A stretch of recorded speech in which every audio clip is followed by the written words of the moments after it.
बारिश का 7वां स्पेल शुरू होने का इम्कान। महकमा मौसमियात ने दोपहर के बाद बारिश की पेशगोई कर दी। गुज़श्ता बारिश के 4 रोज़ बाद भी शहर के नशेबी इलाकों में पानी मौजूद।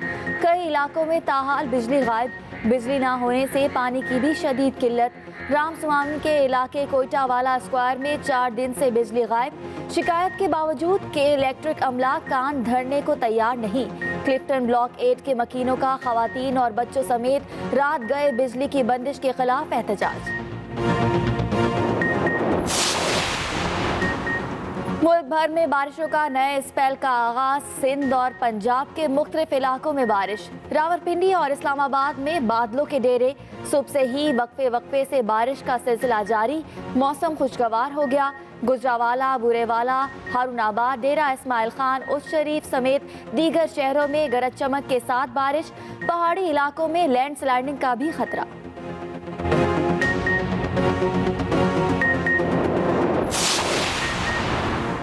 मुल्क में कोरोना वायरस के केसेस में नुमाया कमी। 24 घंटों में 213 नए केसेस रिपोर्ट। तादाद 2,95,849 हो गई। एक्टिव केसेस की तादाद 8,873 रह गई। मजीद 6 मरीज जाँ बहक अफराद की तादाद 6,294 हो गई। 2,80,682 मरीज सेहतयाब हो चुके हैं। महंगाई में पिसे अवाम पर पेट्रोल बम गिराने की तैयारी। पेट्रोलियम मसनूआत 9 रुपए तक महंगी करने की समरी हुकूमत को इरसाल कर दी गई। वज़ीर आज़म की मंजूरी के बाद नई कीमतों का इतलाक 1 सितंबर से होगा। नई कीमतों का तयन 15 दिन के लिए किया जाएगा।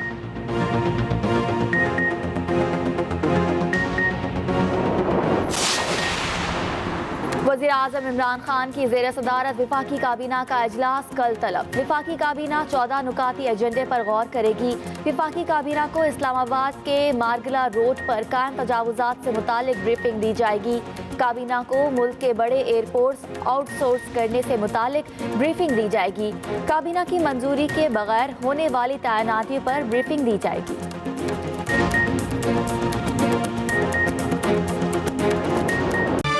सर, जारी रखते हैं अपनी बात का सिलसिला। मास्टर हकीकत के हवाले से आप बता रहे थे कि वो आपके नज़दीक उनका क्या मकाम था?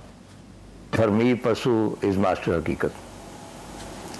और उसके बाद भी उनसे मुलाकातें सारी, उन्होंने भी मुझे घर इनवाइट किया। तो मास्टर हकीकत का एक वो भी ख्वाब देखने वाला पहाड़ी शख्स जो कभी शायद बाहर की दुनिया में उस तरह नहीं आया, और उसको अपने पहाड़ों के ख्वाब थे। बहुत कम लोग जानते हैं कि उन्होंने एक गाइड भी लिखी थी, ट्रैकिंग गाइड जी। और इम्पॉर्टेंट बात ये कि वाकई ज़बान के लिए वो बहुत मेहनत कर रहे थे। उसका जो अल्फ़ाबेट है उन्होंने तख्लीक किया, और भी इनकी बहुत ज़्यादा कंट्रीब्यूशन है, और वो वाकई कल्चर को फ़रोग़ देना चाहते थे। और मुझे इस बात की भी खुशी हुई कि जब मैं चाइना की स्टेट विज़िट पे गया हूँ, तो ताशकरगान से जब हम आ रहे हैं खुंजराब की तरफ, तो रास्ते में उज़्बेक खाना बदोशों की बस्तियां थी, जोट, और वो वहाँ पे हम रुके और वो भेड़ों का दूध दो रहे थे। तो मैंने उनसे पूछा कि आप, उन्होंने कहा कि हम उज़्बेक। तो मैंने कहा आपकी ज़ुबान कौन सी है? उन्होंने कहा जी वाक़ी। तो मैंने कहा कि भाई हमारे भी हैं, तो हुंजा और उधर वाक़ई हैं। कहने लगे हाँ वहाँ भी हैं, सेंट्रल एशिया में भी है। चुनांचे मास्टर हकीकत साहब जो थे वो आगाह थे इन तमाम, और वो ये चाहते थे कि ये जितने वाकई लोग हैं इनका एक कोई ऑर्गेनाइजेशन बन जाए ताकि वाकई कल्चर को फ़रोग़ दिया जाए। मैं 2 साल पशु रहा, और 2 सालों में मैंने आपको 3 मौके पे बहुत याद किया। एक तो हमारे होटल की बैक साइड के ऊपर ही एक कब्रिस्तान था जहाँ पे मास्टर हकीकत की कब्र थी, तो जब भी मास्टर हकीकत का वहाँ पे पशु में जिक्र होता था तो यकीनन आप याद आते थे। दूसरा ये था कि जो पशु विंड्स हैं, ये पशु की जो हवाएं हैं, तो वो बड़ी खौफनाक हवाएं हैं और बड़ी कमाल तेज़ हवाएं होती हैं और आपको डरा देती हैं। तो वो जब भी वो हवाएं चलती थी तो उनज़ा दास्तान में आपने बड़ा मुफस्सल जिक्र किया है उन हवाओं का। और तीसरा, जब मैं गांव से शिस्पर इन जाता था मैं कभी चहलकदमी के लिए, तो मुझे याद आता था कि उनज़ा दास्तान में आपने वो जिक्र किया है कि सल्जूक ने हेड लैम्प पहना हुआ था और आप और सल्जूक जो है वो शिस्पर जा रहे थे, और बड़ा खूबसूरत एक वो मंजर कशी है। तो इन 3 मौक़ों पर मैंने आपको बहुत याद किया। करीमाबाद चलते हैं सर, आप फिर वापस करीमाबाद आ गए और आप ओल्ड हुंजा इन में ठहरे। ओल्ड हुंजा इन जो है उसके हवाले से जो मेरी याददाश्त है, मैं एक दफ़ा कोई 14-15 दोस्तों के साथ ओल्ड हुंजा इन चला गया और वहाँ पे मैंने कहा कि हमने चाय वगैरह पी और उनको बताया कि हम तार साहब की मोहब्बत में आए हैं क्योंकि उन्होंने ओल्ड हुंजा इन का जिक्र किया है अपनी किताब में। और वो जो लाल हुसैन साहब हैं जो उनके मालिक हैं ओल्ड हुंजा इन के, तो उन्होंने हमसे पैसे लेने से बिल्कुल इनकार कर दिया। उन्होंने कहा कि नहीं, क्योंकि आप तार साहब के मेहमान हैं, ये तार साहब की मोहब्बत में आए हैं। नहीं तो वो है हुंजा इन अभी? जी जी सर, ओल्ड हुंजा इन अभी है। अब तो खैर बहुत ही खूबसूरत और बड़ी मॉडर्न बिल्डिंग हो गई है ओल्ड हुंजा इन की, तो अभी भी बिल्कुल है। अच्छा सर, मेरा सवाल बेसिकली ये है कि हम करीमाबाद में वापस आ गए, हुंजा की औरत ने आपको बहुत मुतासिर किया है? ओवरऑल जो मेरा तजुर्बा है, क्योंकि टेलीविजन पे जब आप मुसलसल आते हैं तो एक मैस फॉलोइंग होती है आपकी, हर एक की हो जाती है, ये नहीं कि मेरी थी। तो उसमें आपको मुशाहिदा आप करते हैं ह्यूमन नेचर का, मेल और फीमेल का, कि वो किस तरह रिएक्ट करते हैं गिवन सिचुएशंस में। और उसमें मैंने ये महसूस किया कि ओवरऑल पंजाब में ख़वातीन जो है वो झिझकती बहुत, और वो डायरेक्ट आपसे मुखातिब नहीं होती, आप भी नहीं होते, और उनमें जनरली कॉन्फिडेंस की कमी मुझे नज़र आई। तो बहरहाल, लेकिन जब मैं हुंजा गया हूँ तो it was a very present surprise कि वहाँ ह्यूमैनिटी दो खानों में नहीं बटी हुई कि ये मर्द है, ये एक औरत है, औरत को ये करना चाहिए, मर्द को ये करना ही। वहाँ पे देर ऑल ह्यूमन बीइंग्स। जी बिल्कुल। और वो सारे वो काम करते हैं जो वो कर रहा है या वो कर रही हैं, उनमें तो कोई तखसीस नहीं है।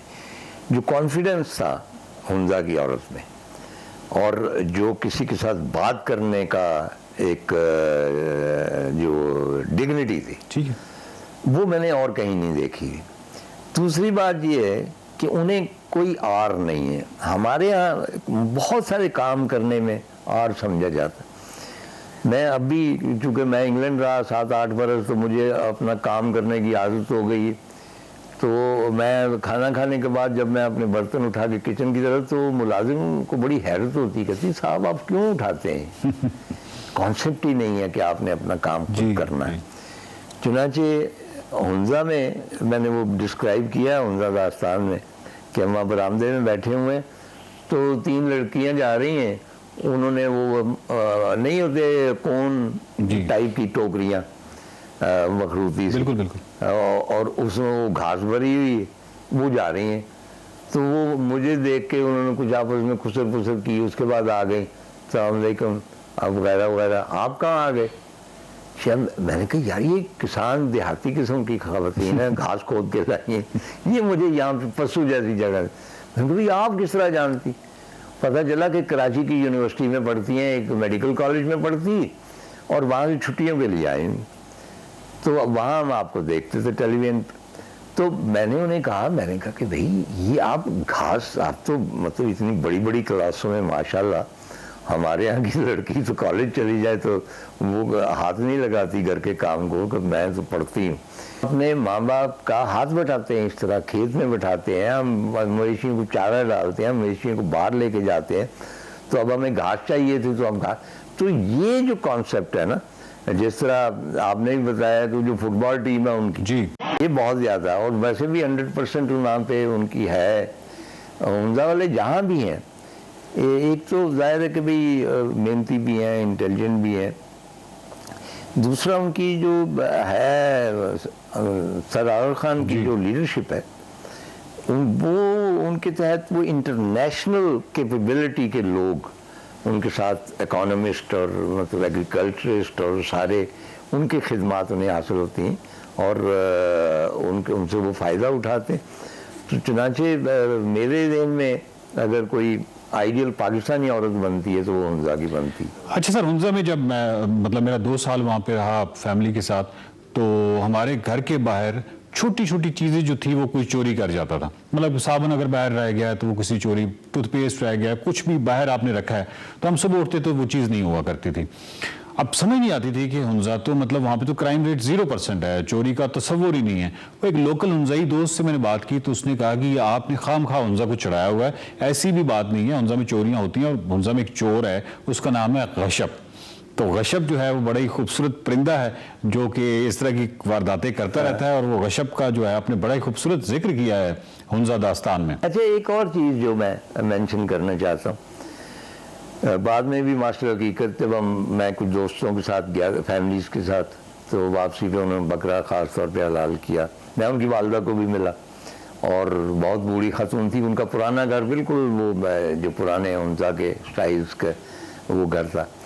तो जब मैं अपनी फैमिली के साथ गया हूँ, अपनी फैमिली के साथ भी गया हूँ 2-3 बार, तो मेरी ख्वाहिश थी वहाँ पे जो किस्मत का हाल बताते हैं जी, क्या कहते हैं उनको? बिटन सर, बिटन।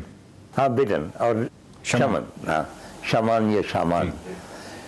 तो वो शमान से मुझे इसलिए इंटरेस्ट हुई कि वहाँ एक जर्मन मेरा दोस्त बना, तो हम बातें करते रहे। वो पढ़ा लिखा आदमी था, वो कुछ जर्नलिस्ट था।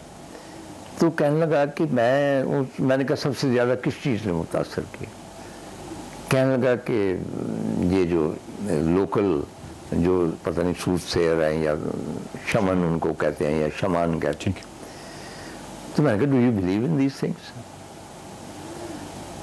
तो कहता है मेरा बिलीव तो नहीं है, लेकिन मैं लास्ट ईयर आया हूँ और ऊपर कोई विलेज का उसने नाम लिया है जी, वहाँ पे एक बूढ़ी औरत रहती, और मैं किसी हवाले से उसके पास पहुँचा। वो जाहिर है कि जर्मन नहीं जानती थी और अंग्रेज़ी भी नहीं जानती थी। तो उसने मुझे बताया कि तुम कहीं जाओगे और बहुत अच्छी महफिल होगी और तुम वहाँ अपनी बीवी को मिलोगे। अफसोस मेरी शादी नहीं हुई। तो ये उसका कहना है। कहने लगा कि उस साल वो न्यूयॉर्क गया, न्यूयॉर्क या यूरोप के किसी और मुल्क में, अब मुझे याद नहीं है। कहने लगा वहाँ पे एक पार्टी में एक खातून से मुलाकात हुई and they fail in love with and they got married. तो कहने लगा तब मुझे उस खातून की बात, अब मुझे वो कहने लगा आप ये बताएं कि वो जो ऊपर पहाड़ों पे बैठी हुई बुढ़िया, उसको किस तरह पता है कि एक पार्टी होगी इस साल और उसमें मैं एक ऐसी खातून से मिलूंगा जिसके साथ मैं शादी करूं।